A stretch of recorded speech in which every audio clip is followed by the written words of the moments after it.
Hoje vamos iniciar a parte 1 do conteúdo Consolidação das Leis Trabalhistas. Essas aulas foram baseadas na última atualização realizada no ano de 2020. A primeira importante é o que é CLT, né? A gente precisa entender o que seria CLT. A CLT é a Consolidação das Leis do Trabalho, que foi aprovada no Decreto-Lei 5.452, de 1º de maio de 1943, no governo Getúlio Vargas. A CLT é, então, um conjunto de leis, de regras, um consolidado de regras e leis que regula a relação de trabalho no Brasil. A primeira importante ser tratada é a de empregador, né? Segundo a CLT, empregador é a empresa, individual ou coletiva, que, assumindo os riscos da atividade econômica, admite, assalaria e dirige a prestação pessoal de serviço. Além disso, equiparam-se ao empregador os profissionais liberais, as instituições beneficentes, as associações recreativas ou outras instituições sem fins lucrativos que admitam trabalhadores como empregados.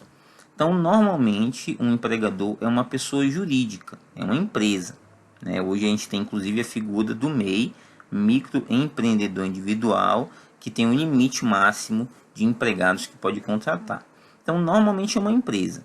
No entanto, é possível que um profissional liberal ele possa ser equiparado, ele possa ser igualado a um empregador. Exemplo dessa situação: um médico, um advogado que contrata uma secretária, a secretária ela permanece trabalhando de forma contínua, com horário controlado, né? Esse médico, esse advogado, eles serão considerados empregadores, tá?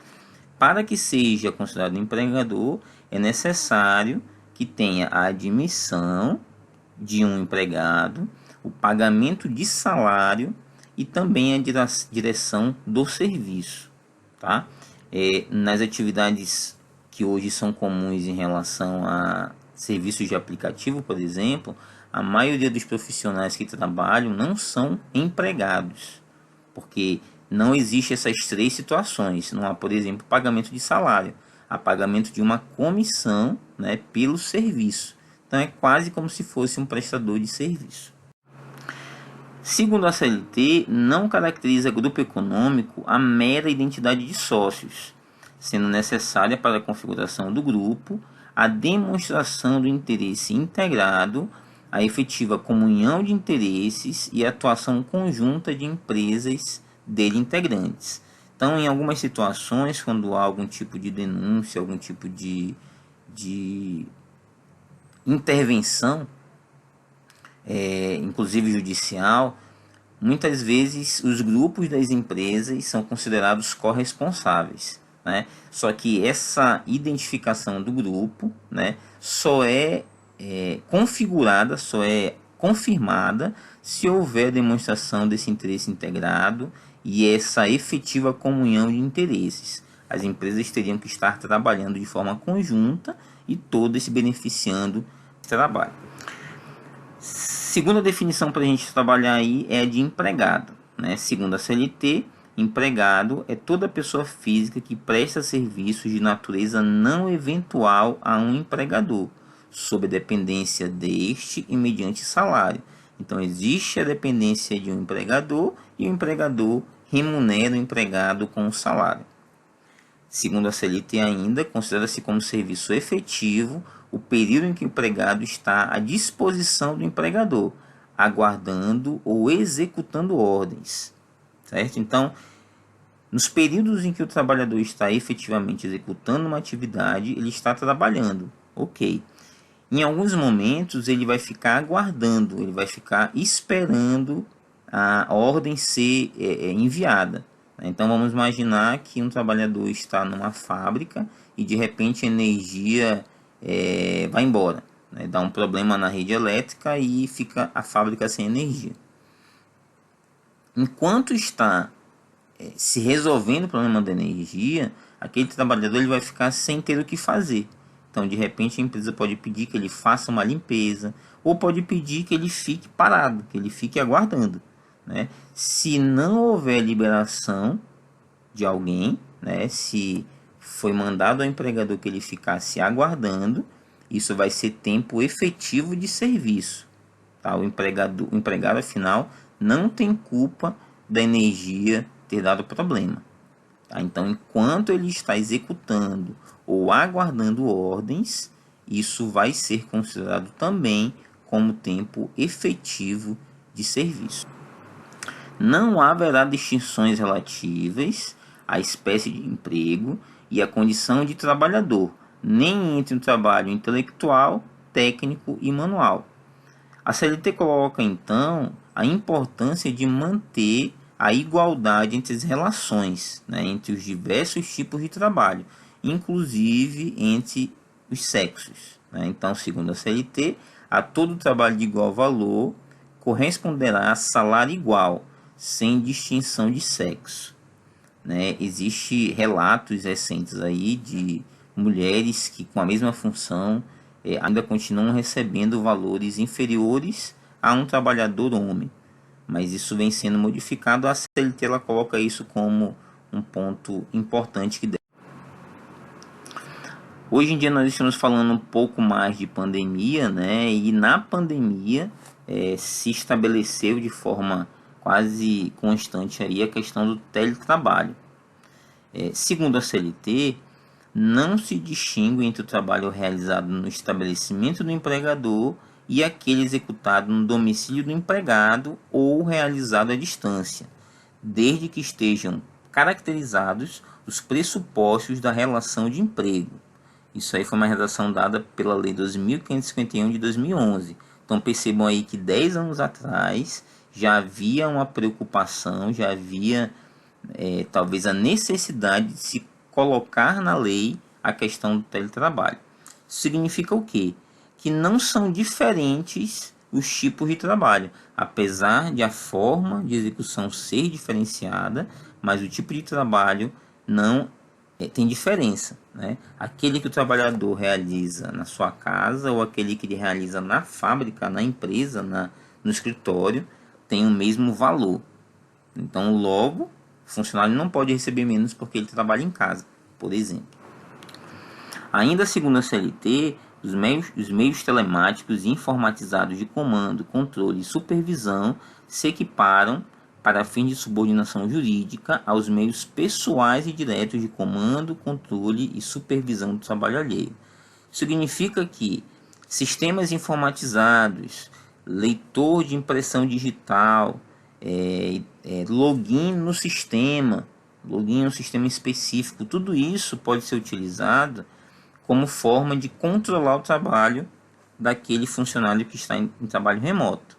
Né? Então, a empresa se decidir que a frequência do funcionário vai ser a partir do login no sistema, do login no computador, isso é possível, isso é permitido, isso é legal. Essa diferença em relação à forma de controle é justamente para evitar a necessidade do trabalhador ter que ir na empresa para comprovar que ele está trabalhando. Afinal, ele está em trabalho remoto. Então, hoje já tem ferramentas avançadas aí para comando e controle à distância, né? Se não tiver, também é possível. Né? A empresa pode considerar a frequência a partir da entrega das atividades que foram atribuídas àquele funcionário. Tá? Então, isso também foi dado por essa A11. Segundo a CLT, qualquer alteração na estrutura jurídica da empresa não pode afetar os direitos adquiridos pelos seus empregados. Isso significa que uma vez que o empregado está trabalhando, ele não pode ter os seus direitos eliminados ou alterados porque houve alguma alteração jurídica na empresa. Mudou os sócios foram alterados. Isso não pode prejudicar o trabalhador. O sócio retirante, por exemplo, aquele que se retira da empresa, pode responder solidariamente com os demais quando ficar comprovada a fraude na alteração societária decorrente da modificação de contrato. Então, aquelas empresas que elas querem modificar a estrutura jurídica para evitar pagamento de indenização, por exemplo, ela pode ser punida, né? E o sócio que se retirou, ele vai responder também solidariamente a esta questão. Carteira de trabalho. A carteira de trabalho e previdência social, ela é obrigatória para o exercício de qualquer emprego, inclusive aqueles de natureza rural, né? Ainda que em caráter temporário. Então, toda atividade no Brasil deve ser realizada com a carteira de trabalho assinada, certo? A carteira de trabalho e previdência social obedecerá aos modelos que o Ministério da Economia adotar. Então, neste momento, no Brasil, as carteiras de trabalho estão sendo emitidas apenas de forma digital. Há algumas exceções, né? Mas na maioria dos estados brasileiros é a carteira digital. Isso também foi colocado na última atualização da CLT, né, que diz que a carteira de trabalho deverá ser emitida pelo Ministério da Economia preferencialmente em meio eletrônico, né? Então já foi uma orientação na própria legislação.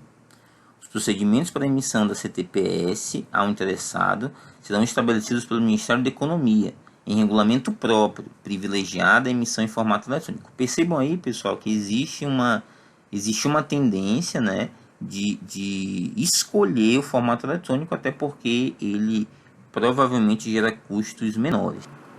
Excepcionalmente, a carteira de trabalho poderá ser emitida em meio físico, né? Existem algumas situações em que a emissão de forma física poderá ser feita, né? Desde que seja feita em unidades descentralizadas do Ministério da Economia que forem habilitadas para emissão, né? Então, se houver a descentralização de alguma unidade, né, se alguma unidade estiver habilitada para fazer esse tipo de serviço, isso pode ser feito mediante convênio por órgãos federais, estaduais e municipais da administração direta ou indireta. Então, o Ministério da Economia, ele se organiza, ele faz um convênio com um órgão federal, estadual ou municipal, com o objetivo de emitir carteiras de trabalho. Se isso for feito, também pode ser autorizada a emissão física, né? E mediante convênio com serviços notariais de registro, sem custos para a administração, garantidas as condições de segurança das informações. Então, houve uma tendência, alguns anos atrás, de transformar a carteira de trabalho, que era física, que era 100% física, né, em uma carteira eletrônica. Existem vantagens e desvantagens para a adoção desse modelo, né? A gente não vai explorar isso nessa aula, mas a gente vai ter um conteúdo posterior para falar sobre isso. Nas situações em que não há possibilidade, por exemplo, em um município muito distante, que não tem internet, que não tem condição de infraestrutura, pode ser feita essa emissão de forma física, né?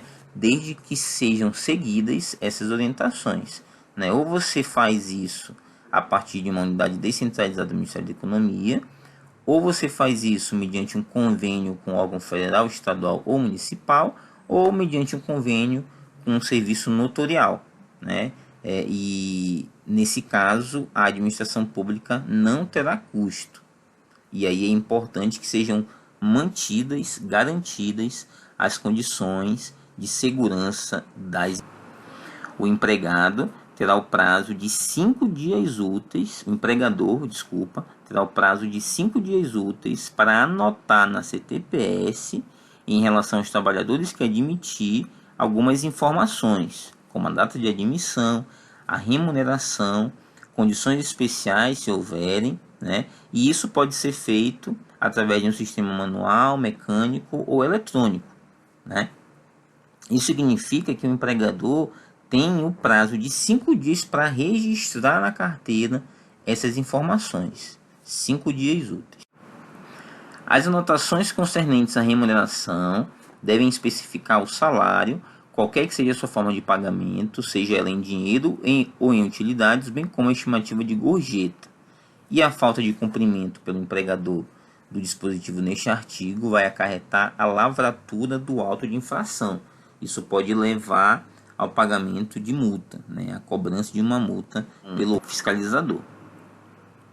Os registros eletrônicos gerados pelo empregador nos sistemas informatizados da CTPS em meio digital equivalem às anotações físicas, né? Então, se houver o registro eletrônico dessas informações, também está valendo.